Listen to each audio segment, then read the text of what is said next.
एक किसान के घर में बहुत सारी मुर्गियां और कबूतर रहते थे। हर सुबह मुर्गियां ढेर सारे अंडे देती थीं और किसान उन अंडों को बेचकर अच्छा पैसा कमाता था। कबूतर भी अपने छोटे छोटे अंडे देते थे, लेकिन उनमें से एक कबूतर ऐसा था जो कभी अंडा नहीं देता था। किसान गुस्सा हो गया। उसने कहा, जो काम का नहीं उसे घर में रखने का क्या फायदा, और उसने उस बेचारे कबूतर को मारकर घर से भगा दिया। कबूतर बहुत रोता हुआ उड़ता चला गया। वो गांव के किनारे एक झोपड़ी के पास पहुंचा। वहां उसे वही मुर्गी मिली जो कभी उसके साथ किसान के घर में रहती थी। मुर्गी ने कबूतर को देखा और पूछा, क्या हुआ दोस्त, तुम इतने उदास क्यों हो?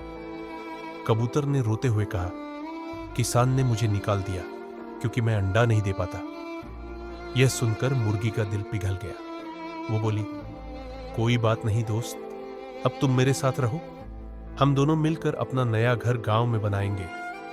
फिर दोनों ने मिलकर मिट्टी, पत्तों और तिनकों से एक छोटा सा घर बनाया।